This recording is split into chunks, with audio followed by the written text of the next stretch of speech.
Hey guys, it's your girl Aisha, aka geekxxchic, and I'm back with another review to The Flash. This is for the latest episode, which was called Cause and Excess. Woo! Well, this episode was interesting, to say the least. I have mixed feelings because this isn't a new, concept at all. We've had this type of idea already done, actually just last season. And I'm sorry, but maybe this is because it's my favorite episode of The Flash ever, but Flash Time last season was the perfect example of a speedster trying to fix things. And I mean, if you want to get really literal about it, actually season 1 where Barry went back in time to stop the tsunami from coming into Central City, that's probably the closest thing to what we had go on with Nora this episode. But I feel like Flash Time was a better example of Barry going up against the odds and trying to use his speed to fix things and having it not necessarily work out the way that he thought it should. But Flash Time was just like a million times better. Like, oh my God. I watched that episode over and over again because it's just so well done. We kind of had the same idea, the Groundhog Day idea. And for those of you who are very, very young, you probably have no idea what I'm talking about. There is a movie called Groundhog Day from back in the 80s, maybe the 90s, maybe it was the 90s.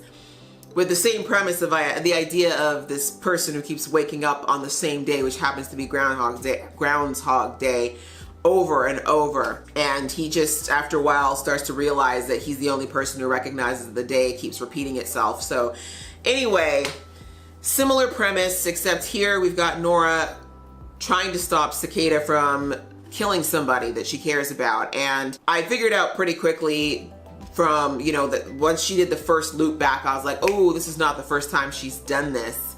This makes sense. But I noticed that she seemed very nervous, and I was like, it makes no sense that she would be so nervous about Barry leaving unless she thought something bad was going to happen. But what got me though, when they didn't talk about it in the episode, but everything that happened with Cicada, as far as him attacking whoever it was he attacked, it all happened after Barry went into the Speed Force. But we saw that Nora was freaking out before Barry went to the Speed Force. So she said that she couldn't go back any further than just at that moment where Ralph comes down the hallway and starts the whole thing with Cisco. I wonder, does she know in the future? My guess is that in the future she must have known that this happens.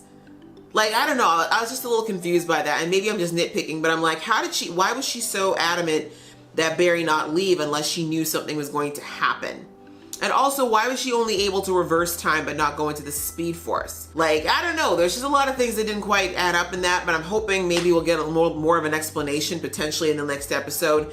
But it could have been just panic. Maybe if she was just too panicked about what might happen, just panicked overall about the situation. Maybe she wasn't focused enough to speed up enough to go into the Speed Force. But she was able to do it later, though, to go back to Thawne. So anyway, loose ends. Maybe I'm just nitpicking, but it just seemed like a few things didn't add up with her story there. Because I'm like, well, you seem to know something was going to go down before Barry left. So why were you not able to at least go back to that point and either stop Barry from leaving, or again, just going back that far, she would have had enough time to go and potentially interrupt Cicada's showing up at the building or something. But anyway, we had this whole situation.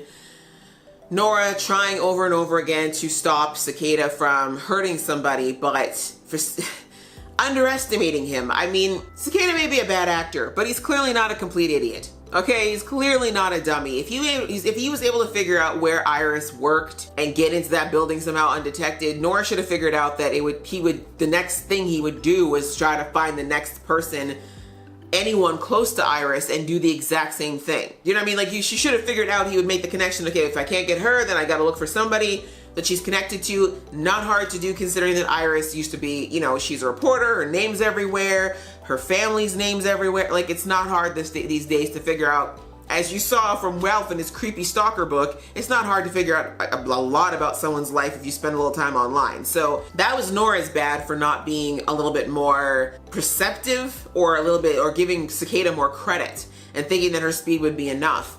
Also interesting though that Cicada didn't use the dagger to take away her speed ability. It just seemed like that'd be the first thing he would try to do, but I guess he wanted to have the whole effect of her watching someone that she cared about die. But again, also doesn't make sense that he would kill a human. You know, his whole point was to try to kill metas. So once again, his lines are getting blurred, but I digress. It just frustrated me in this episode. It just doesn't make any sense that Nora wouldn't have told them after like maybe her second attempt.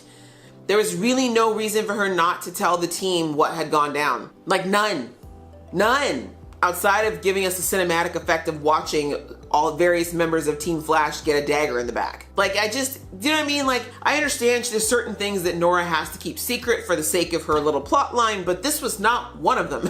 This was something she could have easily been like, hey, so this is what went down, guys, and I tried to fix it once, it didn't work.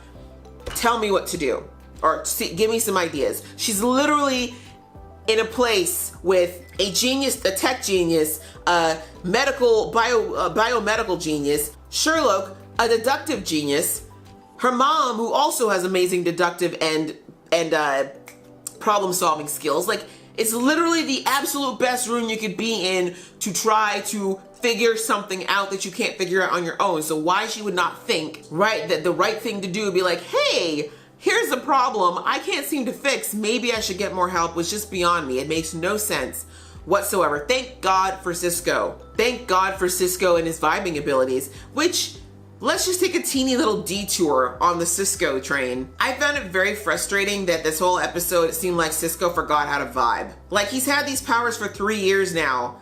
Showtime. 3 years? 4 years. 4 years. He got them in season 2.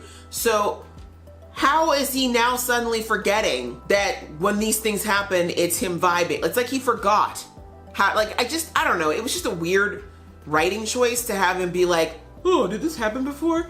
This is weird. Huh. Like, you've done this before, Cisco. You've seen the future. You've seen the past. You've vibed events that haven't happened yet. Like, I don't know. It just bothered me that it's like he suddenly forgot that that's how his powers work all of a sudden. Like, what? No. Cisco, this is something you've already got in your repertoire. But anyways, we'll let it go. It's just a little thing that irked me. But thank goodness for him doing that so that he could at least let them know, because I don't know how many times, I guess it was going to take till Nora was literally passed out on the floor crying in a, in a complete heap of crazy before she would have finally given up the information. But I really like that they were able to kind of walk her through and of course do a group effort. I mean, Cicada was planning on maybe 1 or 2 people coming to save Iris or whoever he kidnapped. I don't think he would have anticipated the entirety of Team Flash showing up, and especially with the dagger gone, like, someone could have killed Cicada before that dagger came back. Do you know what I'm saying? Like, it wasn't, even that alone could have been a better plan than whatever Nora was trying after her, I don't know, 30th time going through this. In the end, as we saw, Cicada got hit with his own dagger again. That's funny. I'm sorry, that makes me laugh. I don't know why I find it hilarious, but I did. It's just hilarious. It's like, damn, you know, you got a hole in your other side of your chest. Same dagger. Woo! If that is not a sign from the heavens that it's time to hang up your cloak, I don't know what is, sir. I really don't. But I'm glad, like, he had to leave in embarrassment after that. Like, he probably could have still fought, but he was like, no, man, this is too embarrassing. I cannot. So anyways, that happened, and so Cicada, of course, is in the ether for the moment again, but I don't, like, obviously Nora has changed things, and I can't think the ripple effect, like, this is the thing that I'm not sure if she's gonna figure out after her little talk with Barry, who, that was really cute, and Barry's like, 52, like, that's a lot, even for me, that's a lot, girl, like, that's a lot. But hopefully after Barry gave her the cup speech, which again, the old Flash would be so proud to see that Barry remembered that speech word for word, Jay Garrick, that's his name, and gave it to Nora, yet another speedster passing along the knowledge that, you know, Barry's like, I've been there, girl, and I made some big mistakes. I mean, I didn't do 52 times, but I did go back like 2 decades and just about messed everything up. So I'm hoping this will actually somehow permeate Nora's very, very, very naive brain and make her think that maybe she should go maybe to the Time Museum or the Flash Museum while she's in the future and see, because things have got to have changed now. I'm sure that the Cicada she was dealing with last time didn't get stabbed twice with his own dagger. Like, things have changed. She's changing it every second, and she came back and she says to Eobard, oh, I'm not making it things worse, am I? Like, girl, your father just told you. Your dad, who's never lied to you for a second since you've known him, told you that there is no, like, there is going to be a ripple effect that's going to be potentially quite bad that you can't possibly anticipate. And when your mentor of the future, Eobard, answers your very logical question by screaming in your face, that should tell you that maybe, just maybe, you've allied with the wrong person. Maybe this isn't a great partnership anymore. Eobard threw in the clincher line at the end, which finally makes this whole thing with Nora make sense, in which case we see that Eobard promised her that he could save the Flash in the future. That, to me, makes way more sense than just stopping Cicada, because, yeah, catching Cicada is nice and all, and it would be great to get a murderer off the streets, but that shouldn't be enough of a reason for Nora to risk her entire relationship with her family. Saving her dad?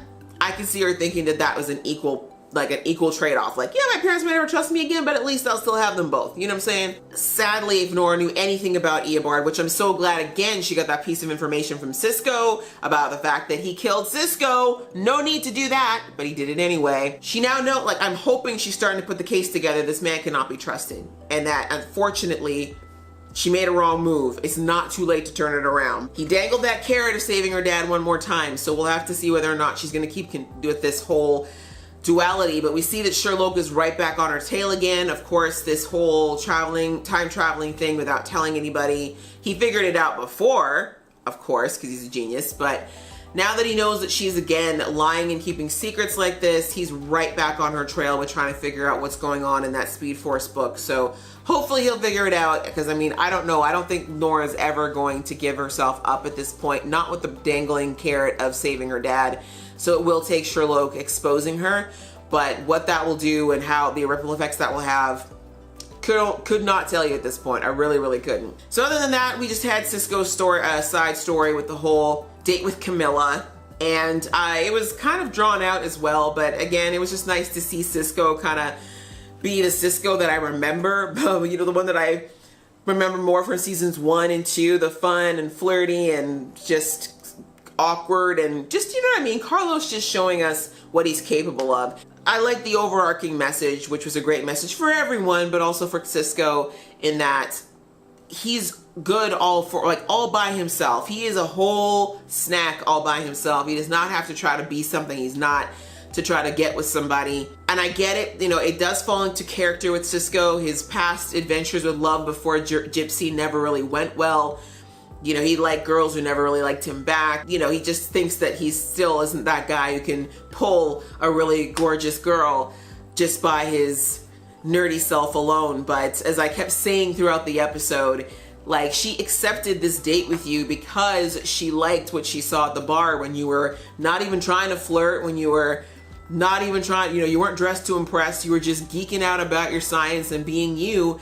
That's what drew her in. So just, you know, like, that's just philosophy in life. If someone can't accept you at your most natural self, they're not the right person for you. That's all there is to it. You should never have to shift who you are to be with anyone. And that's not just romantically, that's any part of your life. If someone doesn't like you for who you really are, they're not the right person for you, and that's okay. But yeah, like, in the end, it was great the way he just lit up about his crazy little meta cure project.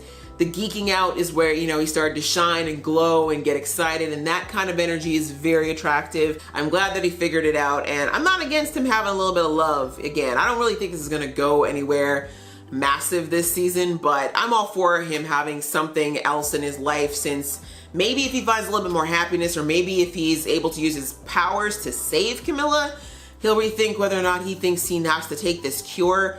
But we'll see where it all goes. In the end, I don't know. We spent a lot of time on this meta cure, but I have a feeling, like I said after this episode, that it's just not gonna work out to be anything of use. Anyways, what did you guys think of this episode? How do you feel about Nora continuing to work with Dawn now that she has all this new information about the kind of damage she's doing with all this running back and forth, not to mention the fact that he killed Cisco in one of the timelines? Please leave your comments below. Let me know what you're thinking. Let me know what your predictions are for how you think this is all going to turn out, because I feel like this whole cure, especially considering it's one dose, is going to go sideways. Please let me know what you guys are thinking. And if you like this video, please click like, and if you want to see more from this geeky face, please click subscribe. Until next time, see ya.